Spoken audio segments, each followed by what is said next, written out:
This podcast is sponsored by nobody. Hey dudes, welcome to Splat from the Past, the only 80s themed horror sci-fi show where things could get totally radical. Now today, we will be taking somewhat of a trip back to the groovy 60s. I will be talking to Pat McLoughlin. He is the current rhythm guitarist of the classic 60s pop band The Cyrkle, best known for their classic hits Red Rubber Ball, co-written by Paul Simon, and Turn Down Day. Pat has had an amazing journey. The guy spent many years in a band called Cimarron. They got to record one album, and then they broke up, and then he had another band, the Gas Pump Jockeys, and that led to being the current rhythm guitarist of The Cyrkle. They were broken up for many, many years, and now they're back together, and it's just quite an arc. He's also a radio personality. In fact, how I discovered him, he was on the Cowsills podcast recently, and I thought he was very pleasant. I liked the conversation that they had, so I decided to invite him on, and I like The Cyrkle a lot. And it's going to be a great conversation today. So, here is my interview with Pat McLoughlin. Hey, Pat, welcome to the show. How are you today? Tommy, thank you very much for having me, my friend. Thank you. Oh, my pleasure. This is such a great honor. Thank you for taking the time today. Oh, man, I enjoy these types of interviews a lot. So you guys out there just sit back and let him run the ship, and I'll answer anything at all for you, sir. Awesome.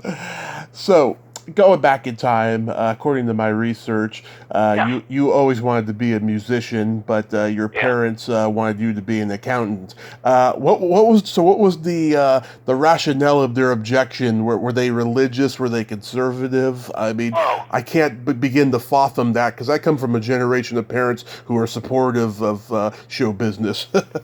Yeah. Well, first of all, that's a really good question. So I'm glad you phrased it that way. Thank you. Both of my parents grew up in the Depression era. Uh-huh. And because of that, they were very focused on having, in their youth, they struggled. Both their families were really struggling at, clans. And so they wanted to make sure that all of their three sons had some kind of a future, and in particular, my father. So Dad, he really said that, he told me that if first of all, I was to go to Ohio State University. There was no questions about that. Yeah. Secondly, he felt like I need to be in the business program, and more specifically in accounting, and his thinking behind that was that in bad financial times, businesses will always lay people off in different fields, but they never lay off their accountants.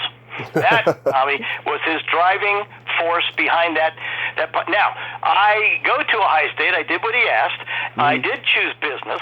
And then I was a junior, and I decided after 3 courses in accounting that I wasn't enjoying it, so I shifted majors, and I majored in marketing. And that's what I graduated at Ohio State for. But when I came home and told him I'd switch majors, he was so irritated at me, guys. I'll tell you, he was mad. Oh, man. And I went on and got a master's degree in marketing. After I did that, he didn't say anything about it anymore. I outdid what he was thinking. His plan was for me to get a degree. I went a step further and got a master's degree in marketing, and sort of outsmarted him, if you will. That's a good question, man. Thanks for asking it. Oh, absolutely. Yeah. Yeah. Wow. So, who did you listen to on the radio growing up? Okay, so it's very. I'm not. Today is February the 10th, and it was just yesterday that the Beatles appeared on Ed Sullivan for the very first time. Right. In 1964. Yeah. That moment right there inspired me to want to become a musician and to be in a band. No question about it. I set goals from that evening on. And so certainly the Beatles were somebody I grew up with. I watched all of and listened, and as a paper boy, I'd save up my money and then go out and buy either a 45 or I would buy a $2.99 mono album is what they were called in those days. Right. And I would pick up a lot of the big acts, Herman's Hermits, the Yardbirds. I was a big fan of The Who. I love the English bands. Yeah. And then in America, I absolutely fell in love with the Byrds, and I feel like the Eagles are the best band that ever came from America, and the Byrds are the second best one. And I absolutely, to this day, I don't think I've ever heard a Byrd song I haven't liked. Wow.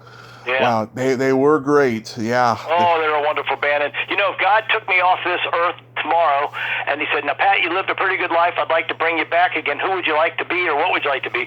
I'd say, please make me Roger McGuinn. Send me back as him. So that is awesome. Did you ever? Thank you. Did you ever read Tiger Beat magazine? Actually, yes, I did, but I was mostly a hit. I don't think this magazine's around anymore. There was a magazine called Hit Parader. Mm-hmm.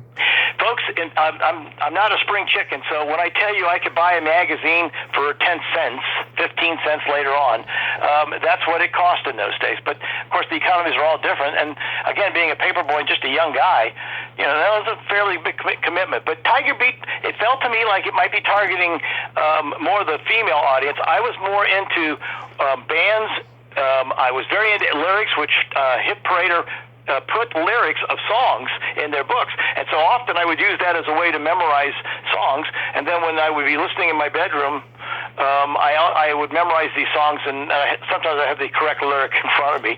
And that's another reason why I liked Hit Parader the way I did. But I don't know if it's around anymore. Do you know? Hit Parade? No, I don't know if it is. I think it's defunct, which is a shame, because in their day that was a good read, and they would do great interviews with artists of the day.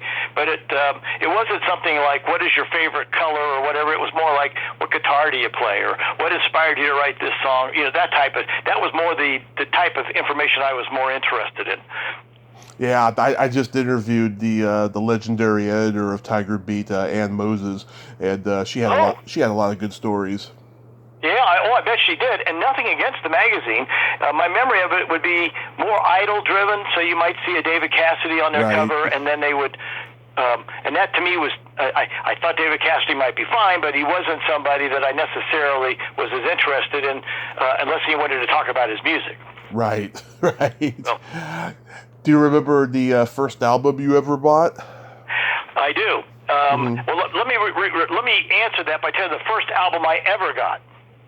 Okay. And is the first album that the Byrds put out called Mr. Tambourine Man. Right. And when that song came out, I absolutely loved that song.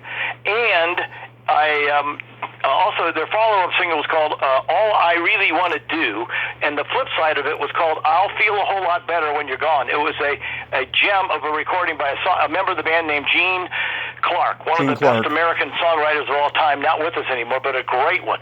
So Mike, I would talk about the Byrds all of the time, and my cousin Kathy had bought the Byrds album, but she didn't like it, so she gave it to me. And, you know, I still have that gift from her in my album collection. Nice. It's probably as important an album as I ever had, and I mean, I don't know if there's any grooves left in it, to be truthful. It was just it's still a great album. Anybody out there, and by the way, I Feel a Whole Lot Better, Gene Clark's song, in my personal opinion, is my favorite song. If you put me on an island and you said, what one song you'll take with you, that's the one I would go with. It's 2 minutes and 31 seconds of perfect music, in my opinion. Yeah, Tom Petty did a good version of it, as a matter of fact. He did, but you know what? I'll tell you, when the Byrds cut that, they just happened to have magic in the air that day. No one has come, even the later day Byrds couldn't match what they did that day in April of 1965 when they recorded that song. It is absolutely a perfect recording. Great storyline, guys. Great hook. Great guitar solo. Great intro, outro. It's just a perfect song. And they do it all in 2 minutes and 31 seconds. Yeah. How about the first concert you ever attended?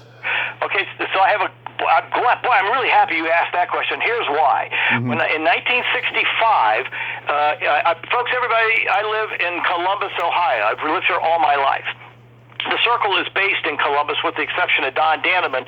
He lives in the state of Delaware. And in 1965, and for that matter again in 1966, Herman's Hermits came to the Ohio State Fair, which is the statewide, the state-sponsored fair, and it happens to be in Columbus, Ohio. And so my mother and my aunt and another couple of cousins and my two brothers, we all went and saw Herman's Hermits in 1965, and then again in 1966. But here's the neat part, because I just went full circle just this past weekend. This past weekend, the Cyrkle was the opening act for Herman's Hermits. And, of course, Peter Noon is still fronting that band.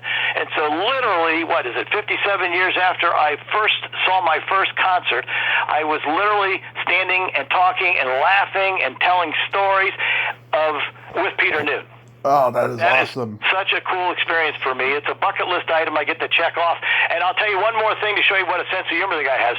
So just recently, my mother's going to be 90 this year. And she's moved into a facility, and so she found a photo that she took with our very cheap camera at that first 1965 show, and there's the original Herman's Hermits there at our fairgrounds, and she gave me that picture. She didn't remember who the band was, so she wrote on the back that it was the Monkees. Now, I take that picture to Peter Noon, and I asked him, and I explained why the word Monkees, which, by the way, wasn't spelled like the band The Monkees, was written on the back. And so he wrote, I said, but it would mean a lot to me if you would sign this photo for me. And so he does. He goes, Peter Noon of Herman and the Monkees. Yeah, that's great. The guy's great, by the way. So funny. Such a wit. Yeah, I've reached out to him in the past. I'm going to reach out to him again this year. I hope you can get him on. Yeah. You'll never have an interview like you'll have with Peter Noon. He's just the greatest of guys. Our lead guitar player, Don White, has been recovering from neck surgery, and he wasn't able to join us in our run through Florida with Herman's Hermits. And I asked Peter if he would mind shooting a short, maybe minute or two video, and to send to Don. And if I said, "Would you do that for me?" within a half a second, he said, "Sure." And did it. He didn't even think twice about it. That's the type of guy he is. That's a great guy there. Yeah, really good guy. I'm sure he loves doing interviews. We'll see if we can help you with that if you like. Oh, I would appreciate that, Pat. Yeah, that would be great. So you go to college, you get that degree in marketing, and then you start a family, but then at some point you start playing guitar. Yeah, okay, so that goes back again to my youth. And so once I had seen the Beatles, I wanted to play guitar, I wanted to be a vocalist, I wanted to be in a band. And I liked it for two reasons, actually. There was no question that the girls all seemed to like the bands. So I was driven in that fashion. But truthfully, I was also driven by the music of it. And I really wanted that. And that might have been 180 degrees opposite of what my father in particular wanted, but my parents in general wanted, and that was did not want. They did not want me to have a guitar. They didn't see a musician's career as something that would fit the vision that their son was supposed to do. I remember I wanted to be a radio personality, and they shot that idea down as well. They would not allow that to be, and so I didn't get my first guitar until I had finished. I had graduated from Ohio State University. I had gotten a job. I had gotten married to my first wife. I had one child, and it was now at that time going to night school to get my master's degree, and it was 27 years of age when I finally was able to go out and get my first guitar and start literally try to learn how to play guitar. And I'm way behind my peers. I feel kind of saddened in many ways because these people at the levels we're at are so talented, and I don't always stack up. I'm a really good vocalist, real good front man. I have a lot of good business sense, and my guitar skills are they're acceptable, but they're not where I would have loved them to be if I'd have been taught maybe with lessons at 11, 12, and onward. So I have a little bit of regret there. But yeah, on the other hand, I take a little bit of pride in saying it's never too late to try something, and at age 27, that's pretty late in any musician's career to start, much less make it to the level I'm at today. Well, certainly, and by that point, you were in charge of your destiny, and you weren't going to let your parents pick your dreams for you because you weren't under their roof anymore. That's exactly right. And I will tell you that being in a band, and I fronted bands for almost 40 years. I learned to be a better public speaker than my father ever thought I would be. He wasn't the best public speaker, and I'm very good at that. So as I progressed through these, I worked for big companies in those days. Like many of you out there might remember MCI Telecommunications Company. They were the biggest competitor to AT&T back in the late 80s for you folks who remember that era. And then eventually I end up at AT&T, and I retired from that company after 20 years. And these are all jobs that took a lot of my time and, things that weren't necessarily music related, but I did end up being a public speaker in a lot of these companies where I would stand up and make product presentations or sales seminars, things of that nature. And I would be pretty good at it. I knew how to make people laugh. I knew how to win an audience over quickly so they could listen to your content. And that's all due to being in music. And I remember my dad seeing me speak at a funeral. And he came by and said, "My gosh, you're really good at that." And I said, "Well, Dad, it's because I've been doing this for years now." And so there you can learn life skills in a band. You can learn a ton of life skills in a band. Yeah. I will also say this: I'm gonna give my dad a little bit of credit here. He was right. There are I interview people like yourself on my own radio show here in Central Ohio, and I've met a lot of really, really talented people who are just putting two nickels together to make it to the next week. And my father was right. I had an education. I had skill sets that were marketable, and I live a very good life because of what my mom and dad had me do. So I don't fault them at all. I would encourage everybody to, if you're thinking of going into music, that's great. Make sure you have an education to fall back on. So my dad was right. Especially now, since there's no more like record labels, No, boy. I look at I look at what it was like when I was growing up, and it's so different from what it is now. Particularly revenue streams when you have songs on the radio and things like that. Yeah. People would go out now. Albums are making a comeback, but they'll never be what it was like when I was growing up. Tom, today the money's associated with even an album recording. I mean, everything is streamed now. So you might used to get maybe 7, 8, 9 cents for being on an album per cut, per album produced. Now you get, like for instance, some of the companies out there will pay you as little as. Listen to this, everybody. When you hear a song on a streaming service, you'll get $, a 0, a dot, a 0, and another 0, and then you get a 2. So that's mills, 2 mills per airplay. Takes a lot of mills to make a penny. Takes a lot of pennies to make $1. And it's harder to make money now if you're a performer on recordings. Absolutely. Yeah. So how did Cimarron come to form? Well, Cimarron, everybody, was my very first band. Cimarron was what had happened is I started to learn to play guitar, and around the early ages, in my early 30s, I was also toying with songwriting. And so I had seen that I'd written 4, 5, 6 songs at that point. And they had it was Levi Jeans, and I'm trying to think of the tobacco company, the chewing tobacco. Their commercials to be a pinch between your cheek and gum was their phrase. The name may come to me in just a second. They were co-working a songwriters contest, and I thought, I was very naive, and I thought, I'll just enter my song. It was called Boise, Idaho. I submitted it, and what I submitted was a studio recording. I actually went and got friends in the business. I wasn't an entertainer, but I got them to learn the song, and we went to a studio and we cut the song. And then that's the song that I submitted to them. And, I don't know how long afterwards, not that much longer, I get something in the mail that said, "Hey, congratulations. Your song has been selected for your region to be one of the final 4 songs. And we're going to have these regional battles of the band, if you will. And your band will be expected to play on this date in front of, with the other 3 band." And I was very excited for about 10 seconds. And then I go, wait a minute, I don't have a band. Yeah. And so I went back to the same people that recorded it, and they were all willing to do that show. And that first live show I ever did was for that that contest, and we finished second. So, and I got the bug. Once you get people applauding and you really feel good about what you're doing up there, it becomes like a drug in a way. You just got to have it again. And so I went back and recorded a second song with different players this time. Some of them are the same, but some are different. And I went back and cut a second song and re-entered their contest the next year. And once again, I was one of the 4 finalists. This time we finished 4th.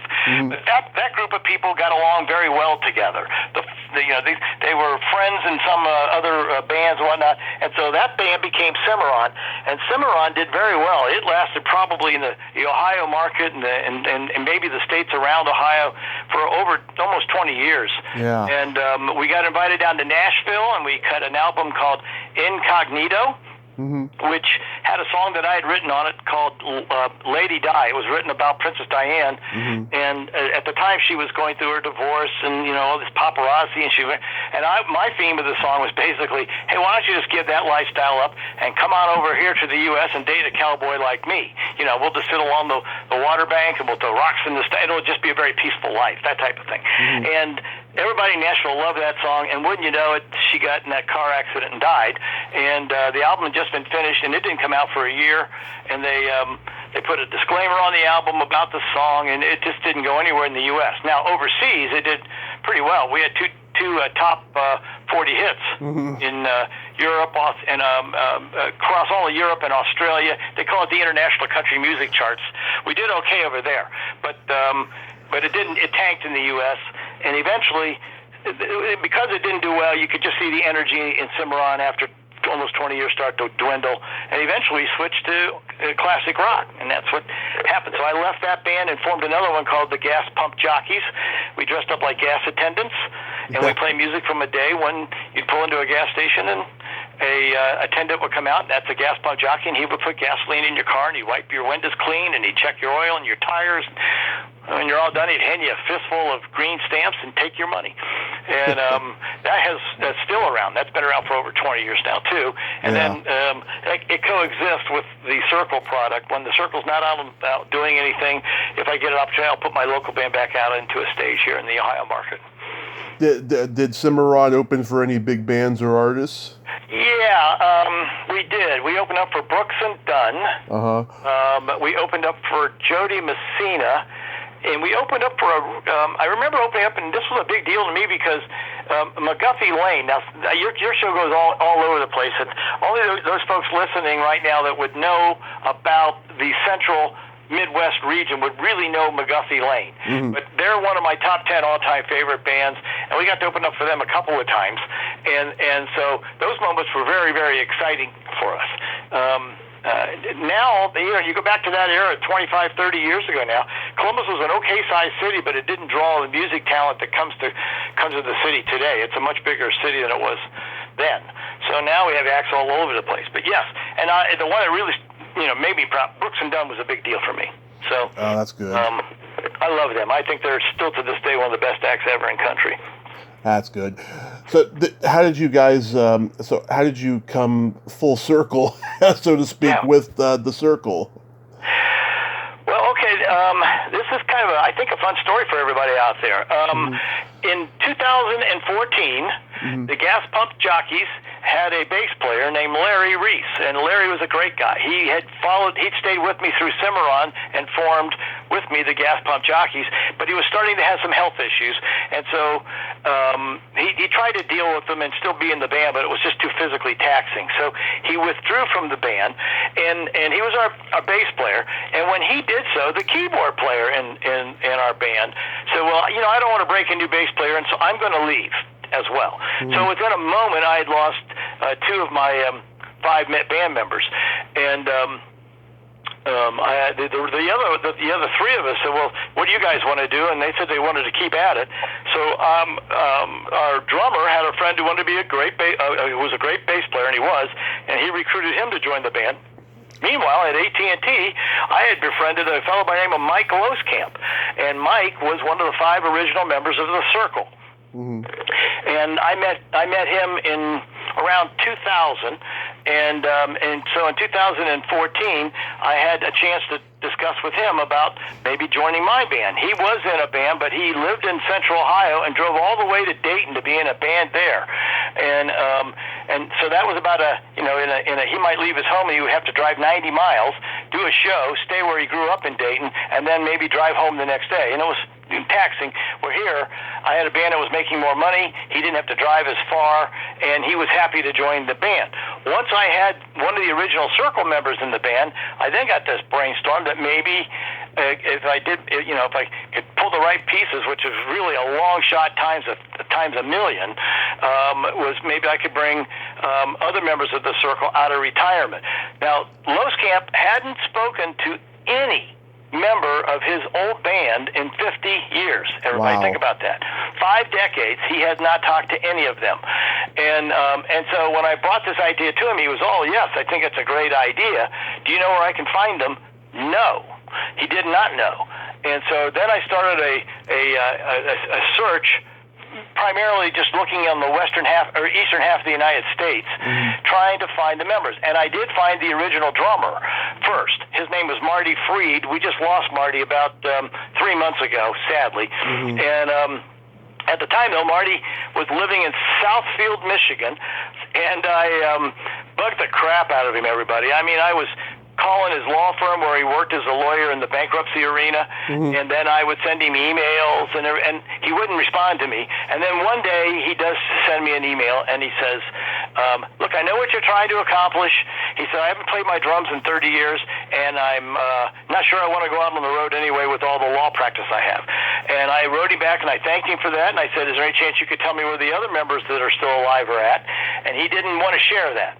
So I'm back out searching again, and I find Earl Pickens, who was also one of the original members, in Gainesville, Florida, of all places. And believe it or not, everybody, Earl Pickens he's retired now, a really successful surgeon. Now, I could have reached out to Earl and tried to convince him, but there were, in my mind, way too many people that depended on them, on Earl's. Earl had their lives in his hands. It didn't seem like a good thing for me to try to talk him into playing in a band around the country on weekends or whatever. So then I had to find Don Daneman. Tom Dawes was also a member of the Cyrkle, and he had passed away in 2007 or 8. And Don Daneman is the voice of the Cyrkle that you've heard all these years on Turn Down Day and Red Rubber Ball and Wish You Were Here and all those big hits. That's Don Daneman. And I bet I found, as an example, I found a couple of videos. We knew Don was still with us at that. He hadn't passed away. That was good news. Yeah. I saw 2 videos where he had been stepping in and joining a band in the Maryland, Philadelphia area, and those types of. And I thought, well, I just got to find him. I'm going to concentrate on the eastern part of the United States. And I bothered a lot of age-appropriate men named Don Daneman. And I would find one, and I go, this has got to be him. And so I would send emails if I had it, or I would call and call and call. I would send, if I had their address, I'd send them a letter that made them get in their car, go to the post office, and sign for it before they could get it, stuff like that. And I really missed out on a lot of, every one of those was wrong. And then one day I'm at Mike Loskamp's home trying to get any clue, and I recall that in talking, I asked Mike if Don was ever married, or do you remember? He couldn't remember a thing about Don's personal life. And so I remembered that Don and his wife had written a song right after John Lennon's assassination. And in that, I got her name, and oh, by the way, I purchased the software too to try to find all these people, and it had their numbers, all the telephone numbers assigned to them in a lifetime was in this software as a rule. Of course, Don Daneman wasn't in there, but I did find his ex-wife, and so I just sitting at Mike's kitchen table, I called up these 6 numbers associated with her, and the last one, a woman does answer, and she says, I said, I'm trying to reach your husband, and she said, she actually got kind of a lot irritated. She was now a divorced, she was the ex-wife now, and she wasn't particularly happy about me bothering her, and she kind of let me know in some choice words. And so, but then when she was done, I just apologized and said, "I'm really sorry. I didn't mean to upset you. I've been looking forever for him." And she sort of lightened up a little bit. She goes, "Well, we did have a son together. Here's his cell phone number, and would you please don't call him, but text him and tell him what you're trying to accomplish, and I'll let him decide." And that's what I did. And the very next day, I got a text message back from him, and all it said was, "Please give me Mike Loskamp's telephone number." And I thought that was a pretty smart move on his son's part, because you don't know me from Adam. I could be dangerous. But we did provide Loskamp's phone number, address, emails, his wife's name, phone numbers. I threw in her shoe size and his blood type, anything I could give him that would enable Don to know that this wasn't a hoax of any kind. And about 3 days after that, Mike called me up and said, "You'll never guess who I spoke to." And I had kind of forgotten in the moment. He said, "I just spoke to Don Daneman." And I was like, "You got to be kidding." "You did?" I said, "Did you tell him what we're trying to accomplish?" And he said, "I did, and he's interested." And so we set up conference calls with the entire band. Talked with Don. He, as I said, lives in the state of Delaware, and we had 2 90-minute calls only talking business, never art, about how we would manage our business. And at the end of that second call, he said, "You guys just sound like nice men, and I'm in." And so we flew him to Columbus, Ohio. We put him up in a Hilton hotel, and we took photos with him. We met the manager of the band at that time, and we got together and started to make music together. And the whole band blended beautifully with Don and vice versa. And before you know it, there's the Cyrkle together. That's a long answer to your question, but that's how it went. Yeah, were you always a fan of their music? I was, always, yeah. I had, again, you have to understand, I was buying my music on paperboy money in those days. My parents were not fond at all of the fact that my hobby had become music. Yeah. So I would go out and buy songs like Cloudy or I Wish You Could Be Here, in addition to the big hits. So I was buying 45s. For the younger listeners out there, 45 would just have 2 songs on it. And so so I was a fan of the Cyrkle, but I never had a Cyrkle album. I just, if I had $2.99 to spend on an album, I might have gone out in those days and bought a Beatles album or a Byrds album or something like that. Yeah. Does the band have some kind of a relationship with Paul Simon, since he co-wrote Red Rubber Ball? Yeah. There's a great, everybody, if you're interested, by the way, we have a live album that we put out. It's actually the first revival show. The first concert we did, once the band was revived, we recorded not only to make a video for marketing purposes, but to create a keepsake that we put out an album. It is called Full Cyrkle, Cyrkle. And in there, Don tells a lot of great stories about the Beatles, but he also tells stories, to your question, Tommy, about Paul Simon. Yeah. And one of the stories that he shares was the Cyrkle being in the studio coming in as Simon and Garfunkel have just finished their session and are, of course, coming out. And Paul Simon takes Don aside and he says, "I've got this really great song that I feel would be perfect for your band. It would be absolutely perfect. And our album isn't going to be out," he said, "for 7 or 8 more months.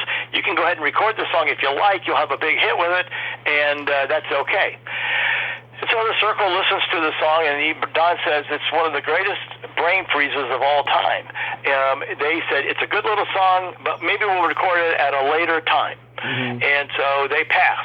And that song is called, the official name is the 59th Street Bridge Song, but it's most commonly known as Feelin' Groovy. And it goes to number 1 for a band called Harper's Bazaar. They had one hit record, and that was it.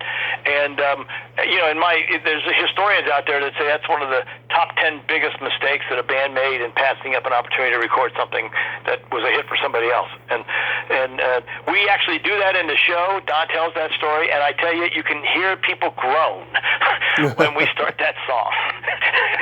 By the way, we corrected history. I want you all to know we re-recorded that song finally. Feelin' Groovy is not only in the live album, but we re-recorded it in the studio. That too is available for iTunes and Spotify. You can download that song if you like as well. We re-recorded Red Rubber Ball, Turn Down Day, and a fan favorite called The Visit from the Neon album. And they're all out there right now. And then our new album will be coming out hopefully in the summer. The COVID event really slowed our development of that album to the finish. We couldn't get together for 20 months almost. We didn't even see each other for 20 months on it. But we're 3 songs from getting that album finished, and then you'll have a brand new Cyrkle album for the first time in over 50 years. Wow. Yeah, I listened to that version of Feel It Groovy. I liked it. I thought it was very infectious. Thank you very much for saying that. Yeah, it's a wonderful piece of writing. I certainly like our version. There's nothing wrong with the Harper's Bazaar version. Ours takes a similar approach in some areas, but takes a different approach in others, and other parts of the song. And I think, it goes over in our show. It goes over. We do it in every single show. It goes over so well. It's just a beloved song. And, you look back on history and you go, wow, the Cyrkle had a number 2 with Red Rubber Ball, a number 16 with Turn Down Day, and then would have come right back with Feeling Groovy, which went to number 1. Cyrkle's history really would have been established had we had a 2, 14, and a 1 right out of the box. Yeah. I said 14 again for some reason. 16. I don't know why I did that. Sorry about that, everyone. It's okay. Have they told you stories about Brian Epstein? Oh, yeah. If you don't mind me sharing a few. Go ahead. Yeah. So Don, if everybody, if you don't know, Brian Epstein is the manager of the Beatles back in the mid '60s, and the Beatles were very well established in England. But if it wasn't for Brian Epstein, the worldwide success likely wouldn't have occurred, because that man was just a very, very smart business person who knew how to promote and act. And if you didn't know also about Epstein, he had successful bands called Jerry and the Pacemakers. Right. He had Billy J. Kramer and the Dakotas. He had a lot of successful assets, the Fortunes and Cilla Black, the Moody Blues over in England. And then he decided he was going to bring his business model over to the United States, and he only established the one band before his untimely passing. And the only American band to ever be under the leadership of Brian Epstein is the Cyrkle. Right. So that's the first piece of it. The second piece of many stories, but the second one I want to share with you is how the band's name came about. The band was originally known as the Rondells. Okay. And they were a very, very successful band doing college circuits in the heart of Pennsylvania, and like around Easton, Pennsylvania, to give you a little more exacting location. And so they're in the studio cutting what will be their first album, and Epstein comes in and he walks up to Don and hands him his business card. In other words, Epstein's business card. On the back of it is some scribbling, and Don says he looks at the card and he can't make out what it says. It says Crickle, Crackle. What do you have here? And Epstein says, that's your new band name. You are now known as the Cyrkle, Cyrkle. And I had gone back to England and asked the boys, that's what he called the Beatles. He said, I asked the boys to give me a name of for this American group that I'm representing. And it was John Lennon who came up with the name, and that quirky spelling. And so we wear that title, the Cyrkle, with a great deal of pride. Absolutely, it's John Lennon. John Lennon named the band. Yeah, isn't that something? It is. Wow, that's like something that's not. And then in our show, Don would tell stories. He does a much better job than I could do in a call like this of the first time he meets Epstein. The whole arrangements, how it came about, the discovery of the band in Atlantic City, where they were doing a long summer gig. They were actually initially discovered by a gentleman by the name of by Nat Weiss. Sean is his son. And literally just before this call started, I had just hung up from Sean. He's a wonderful, wonderful, proud son of Nat Weiss. And Nat Weiss comes into this place where the Rondells are performing, really likes them, approaches Don Daneman and says, I'm actually the partner in America for Brian Epstein. And Don, he says, I really think you would be a good fit for our company. And Don's like, yeah, sure. But he gives him his card and says, please call me. And Don, everybody, when you get an opportunity, don't let it pass you by.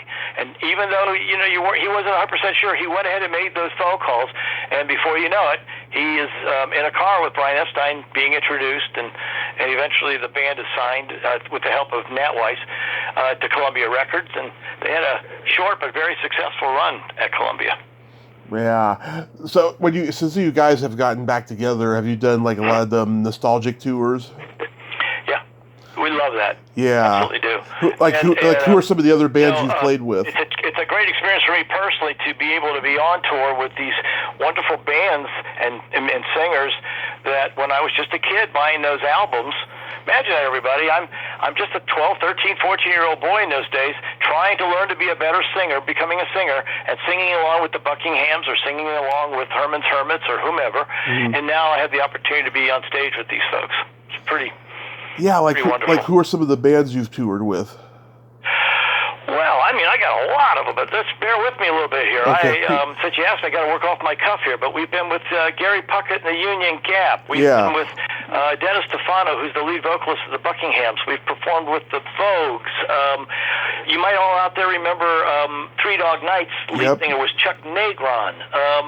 The Cowsills are so much fun to be with. Love the Cowsills. So much fun. We've been out with the Crystals. We've been out with this weekend with the Brooklyn Bridge, among other, I've never seen the Brooklyn Bridge in person or on any videos. It's not something I always think about is to do. So what a wonderful experience to have that. The Crystals, the Shades of Blue, the Lovin' Spoonful. The Beach Boys. Gosh, we were on the Flower Power cruise. Whoa, with the Ides of March and the Grassroots. And I mean, it's just stunning how many opportunities I've now been blessed with by being a member of the Cyrkle. Yeah. How about Johnny Rivers? I have not met Johnny Rivers. So, no, not yet. That would be another pretty amazing moment. You know, Johnny Rivers. Think about that. Yeah, he was an innovator of live albums and absolutely. Very few. I don't know personally right now if he's come out of COVID yet. In other words, the COVID really hurt all of us.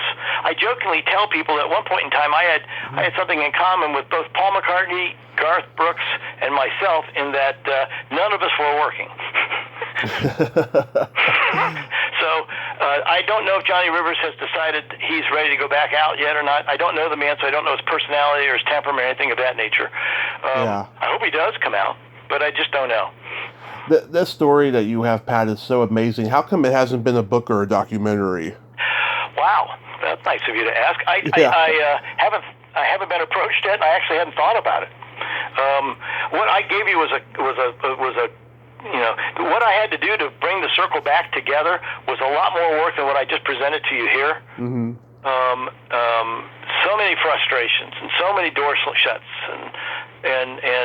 but I'm a big fan of setting goals. And if you I set a goal to get to this level as a 12, 13-year-old boy after I saw the Beatles. Yeah. And I never, ever let go of it. So even though I raised a family, I went to work for Fortune 500 companies, I went and did all the educational things, I never, ever, ever let go of the goal. And so when I finally retired, then I now had the time to focus on the goal. And so when I got the door shut in one instance, I would just try another door. And I just kept doing it until I found the opening and went through. Yeah, Don't love. Give up. It's my message to anybody listening to this call. Set your goals and then be determined to get them accomplished. Yeah, I love stories where unlikely circumstances come together and a lifelong dream is fulfilled. Yeah. I mean that certainly has happened to me. Think about this. What do you think the odds are of somebody at the time in their mid to late 60s reforming a band that hadn't been together in over 50 years, and were able to convince members to come together again and merge with new players, and then find management, find a representation company, an agency, and then to finally get out on stage again. It's kind of like, I don't know, maybe being bitten by a shark while you're being hit by lightning with the winning lottery ticket in your pocket. Yeah. Those are pretty long odds. It's very slim. Yeah. Yeah. How long have you been doing radio for? Well, when I retired, remember I told you earlier I wanted to be a personality there too, and my parents said no. Yeah. So my Central Ohio band, that Gas Pump Jockeys, created a Christmas product that we would market. And so we would rent out a Theater or something like that, and we would put together a really very entertaining 80-90-minute show, and then I'd bring a local act in that would do Christmas material open for us, and we would just sell tickets to it. And so there was a community outside of Central Ohio called Marysville, Ohio, and I liked their theater a great deal, so we reserved it. And then once that was done, I thought I better start working on getting the news out. So I walked downtown from the theater to the local radio station and met the sales manager of that station. And he was thrilled about the opportunity of having something like that come to Marysville, and he and the station got behind it. We had a very successful event. He liked me as well, and I liked him as well. And so I was invited up to do some other things, and he said, well, one of the things we'd like to do is for our July 3rd fireworks display. So I was involved in planning sessions, and in one of those sessions, he just kind of looked at me and said, how would you like to have your own radio show? And it was, I mean, it came out of left field, Tommy. It just came out of left field, and I said, yes, I would like that. So the show is called Local Licks, and if you want to hear any of our shows to date, it's just LOCALLIX.com. So Licks is spelled LIX, locallicks.com. Nice. And I've had, I started out just interviewing Central Ohio artists who had great history, and we realized very early that more and more musicians wanted to be on the show, and we also came to the realization that we were recording historical documents. And so that became a really driving component for us to get these stories told, because these artists had pent-up tales that they never had an opportunity to share with anybody. And then as I became more I got a greater notoriety because of being in the Cyrkle, I was able to start attracting people from national acts. So I've interviewed a lot of stars of the 60s and 70s.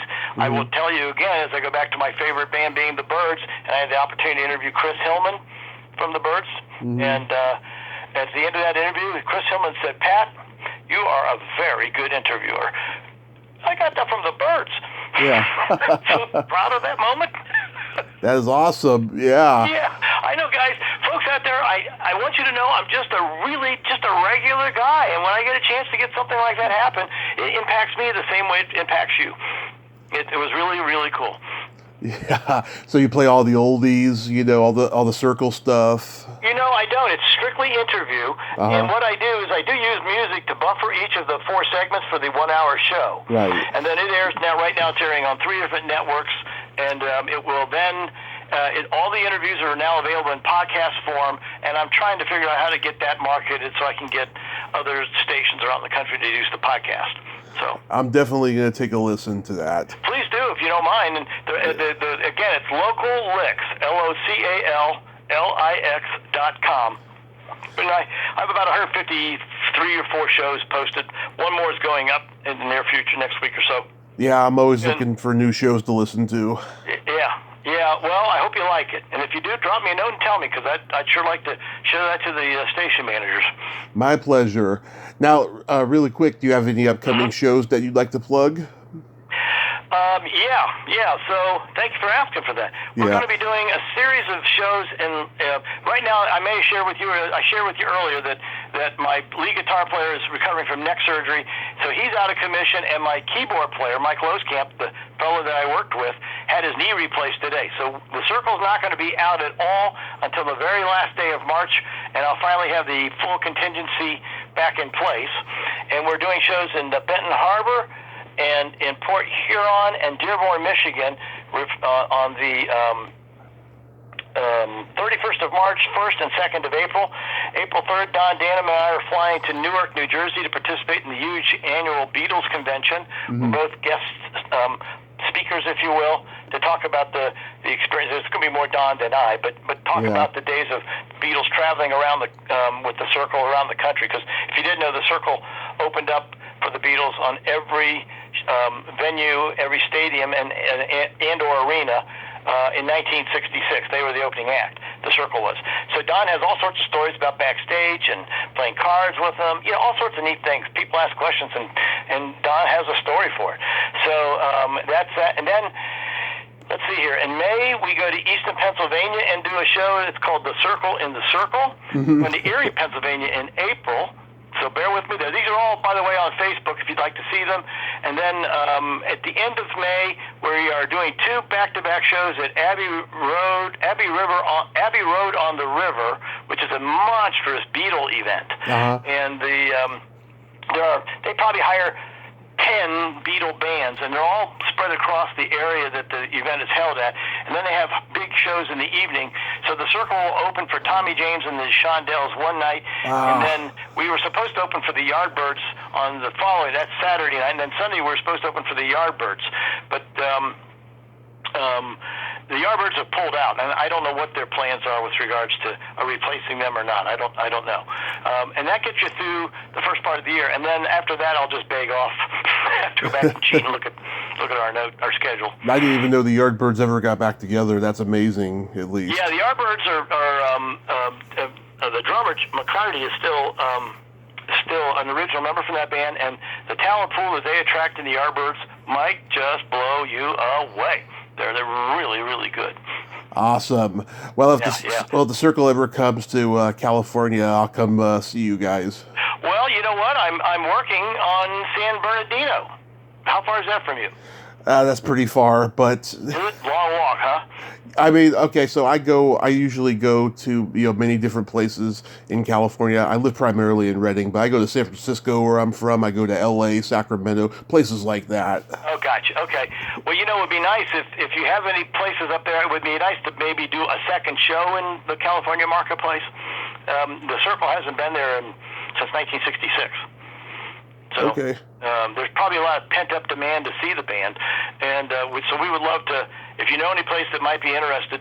I think we've got a package that's going to bring a lot of acts from the 60s into a theater there, and it's just a one in and out, so a second show would be really appreciated. If you know of any place, let us know, everybody. Just let Tommy know, and we'll take it from there. I'll definitely look into it, Pat, and I want to thank you so much for coming on today. Well, I do too. I want to thank you. This has really been fun for me, and I'm very flattered you reached out. Thank you for doing that. My pleasure, sir, and you have yourself a great day, and stay safe. And everybody, thank you for supporting his show, and keep it up for him, all right? Thank you, Tommy. Thank you, sir. Have a great day. You bet. Bye-bye. Bye-bye. Well, there you have it. Pat McLoughlin. Ain't he a cool dude? Nice man, huh? And great stories there. That's an amazing story. It needs to be a documentary or a book. It really does. It's a great story. I love stories like that. Well, until next time, this is Tommy Throwback Kovac saying there's no shame in living in the past because the present sucks. Later, dudes.